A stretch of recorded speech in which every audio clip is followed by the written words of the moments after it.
All right, so are you Robert Earl Trahan? Yes, ma'am. Mr. Trahan, in cause number 25, DCCR 1094, you're charged with the state jail felony offense of unauthorized use of a vehicle. The indictment alleges that you were previously convicted of accident involving injury or death, a special felony on October 16th of 2017, and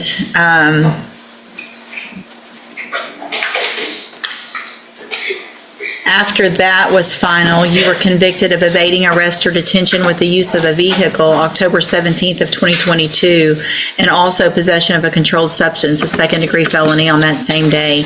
What that means in that case is that if you're found guilty and those prior convictions are true, the punishment would be enhanced to that of a second-degree felony.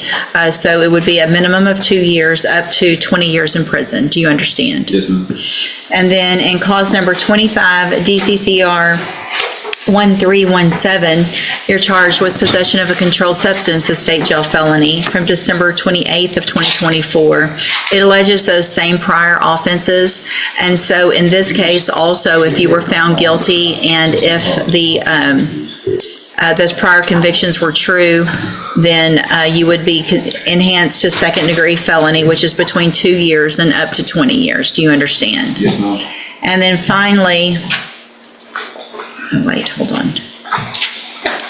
In cause number 25, DCCR 1536, you're charged with a third-degree felony offense of, evading arrest or detention with the use of a vehicle from August 20th of 2025.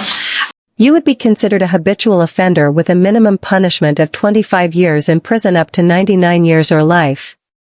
The indictment alleges those same prior offenses, which in this case means that you would be considered a habitual offender with a minimum punishment of 25 years in prison up to 99 years or life. Do you understand? Yes, ma'am. In all of these cases, I have here on the tablet the plea bargain rejections that you've signed with Mr. Parker. This shows that the district attorney's office has made offers if you wanted to enter pleas of guilty for 10-year terms in all of those cases. And so that would mean in that last case, the evading going on count one only for the 10-year term to run concurrent, all three of them. You have every right to reject those offers and have your cases set for trial. I just want to make sure you understand what the possible consequences are if you go to trial and what your options are. And do you understand all of that? Yes, ma'am. And do you want to reject those offers and have your cases set for trial? Yes. And Mr. Coleman, is there any reason to anticipate that there's any other evidence that you haven't received that would change that offer? Not at all, Your Honor. In fact, the state will be filing a motion to accumulate the sentences in all three of these cases.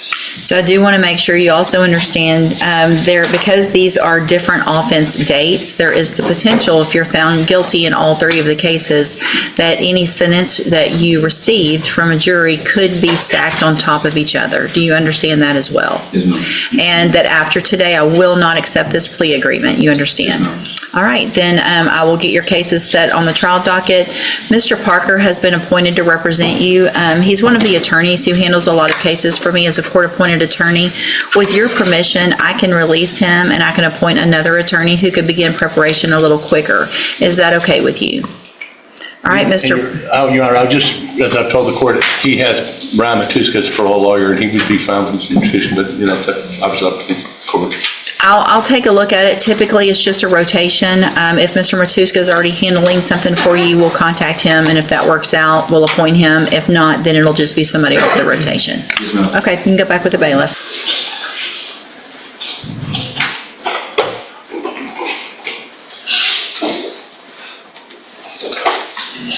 Good morning. Are you Allison Strom? Yes, Your Honor. And Mr. Parker, will your client waive the formal reading of the indictment? No, Your Honor. Ms. Strom, in cause number 25, DCCR 1370, you're charged with a second-degree felony offense of assault on a peace officer, and that's from August 23rd of 2025. And how do you plead to that charge? Are you pleading guilty freely and voluntarily? Yes. And are you pleading guilty because you actually did what they've charged you with? I have here on the tablet some documents that have your signature on them that the state has marked as exhibit number 1. Before you signed these, did you go over them with Mr. Parker? Yes, Your Honor. And do you fully understand them? Yes, Your Honor. And do you understand, if I follow the agreement that you made with the district attorney, that you will be waiving or giving up any right to appeal? So if I follow the agreement, you can't change your mind later. Do you understand? Yes, Your Honor. And it looks like the agreement that you've reached is for a 3-year deferred probation. You would be on the specialized caseload for any issues that you have going on, and then required to follow all of the other rules and conditions of probation. Is that your understanding? With community service, correct? Community service, reporting, drug testing, anything through MHMR, mental health treatment, anything like that, you will be required to do as part of your probation. Do you understand? Okay. And do you also understand, if you're not a U.S. citizen, that a plea of guilty or no contest may result in your deportation, exclusion from admission to the country, or denial of naturalization under federal law? Yes, sir. State tenders number 1. No objection. It's admitted. I have to ask everyone that about the citizenship. I'm American. I had no doubt you were, but I have to ask everybody, okay? States number 1's admitted. Is there any evidence that Ms. Strom is not competent? No, Your Honor. All right, ma'am, I'm going to find that you entered your plea of guilty freely and voluntarily, find that you're mentally competent and understand the nature and the consequences of your plea, find sufficient evidence to find you guilty. However, I'm going to reset your case for sentencing so that the probation department can do a pre-sentence report. That'll give me more information about you and your case, and then we will come back later for sentencing. She's requesting a personal bond just because she doesn't have the means to bond down. Judges, if I may. And she, and I'm sorry, I think she wanted to go to live in Houston Yes, sir. with her mom in Houston. And that would obviously be a better place for her than maybe here in Beaumont. I don't know if the court is familiar with the probable cause. I have it here. So as not to really embarrass her in open court, there were some issues. The officers were trying to effect an emergency detention arrest for her own safety because there was some mental episode of sorts going on. And so my concern is that she would immediately go to MHMR or immediately go to her mom's house and remain there effectively under house arrest until some sort of evaluation and help for her can be put in place so that she doesn't harm herself. I guess my concern is during that period that she's not on probation, I'm not sure what access she has to Spinal Top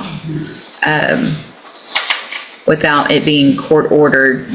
Where does she go? She living? Well, she's wanting to go live in Houston with her mom, and so I would want services obviously there, so that wouldn't be Spinal Top, it would be Harris County, I can't remember. They do have one. I just don't know, it would be a condition of probation, but not a condition of bond. I don't think I can, so that's my concern. Yeah, you are. Yeah, the judge can, yeah, but you requested you live with your mom, but she says, she may have a place in Belmont she could live at. Well, here's what I'm worried about is if I let you out on bond before we order probation and we have the conditions in place so that you can receive the treatment that you need, I need you receiving some treatment between now and then. Sorry. Go ahead, yeah, tell me. I have a prescription I have the full prescription currently. Some of it's in security and then some of it's at my mom's. Okay. That was part of the issue. She wasn't taking her medication when this happened. Okay. So you understand, obviously, at this point, that you have to take the medication. Yes, no matter how it makes you feel, good or bad, you have to take it. No, I've been taking it every day while here and consecutively for the 2 months. Good. I've noticed a difference. You feel better? I feel I have a little bit more hope. Good. So, all right, so here's what I'm going to do. I'm going to reduce your bond to $1,000. I'm going to make it a personal bond, which means you don't have to pay money. I'm going to so you're just going to be released today. Yes, ma'am. But I'm going to order, I want you to go live with your mom. If that's the best place for you, you have medication there, she understands what's going on. So you're ordered as a condition of that bond to continue taking your medicine. You're ordered to go live with mom.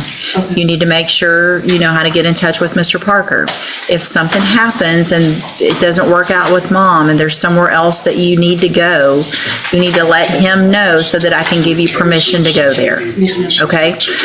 Also, you're going to have to go to the probation department here as soon as you're released so they can start that pre-sentence report. Do I Okay? go today? Today, it depends on what time that you get out. So if you get out before 5 o'clock today, then it's better to go straight there today. If not, you'll go first thing tomorrow morning. Today, you're going to get some paperwork before you leave court today that has the address, where you're supposed to go, and everything. So don't leave and go to Houston before you take care of that appointment. I have somewhere I can stay for the night. Okay, perfect.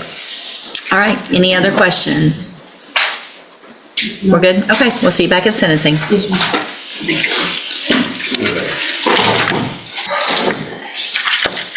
There's three cases. Are you Quincy Batley? And will your client waive the formal reading of the indictment? He would.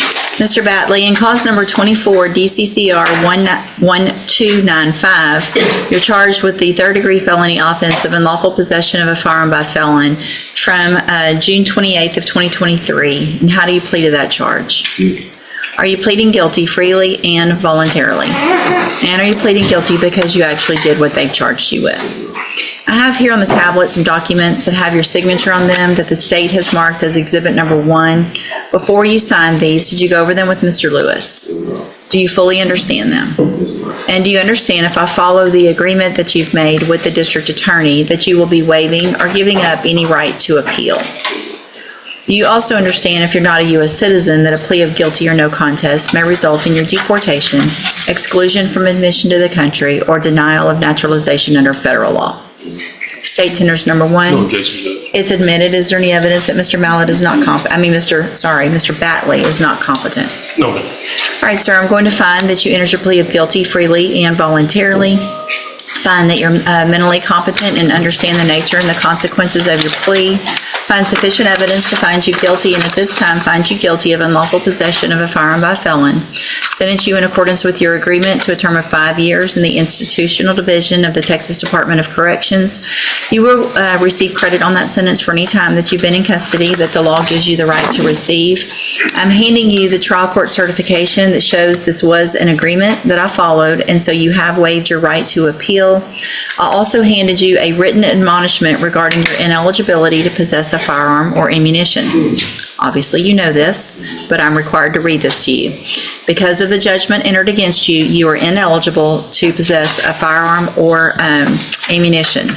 Possession of a firearm or ammunition could lead to charges against you. Firearm is a legal term. You should read the written admonishment I provide you to see what devices qualify as a firearm. If you have questions about the laws that make you ineligible to possess a firearm or ammunition, or about how long that lasts, you can talk with Mr. Lewis. Good luck to you, sir. You can go back with the bailiff.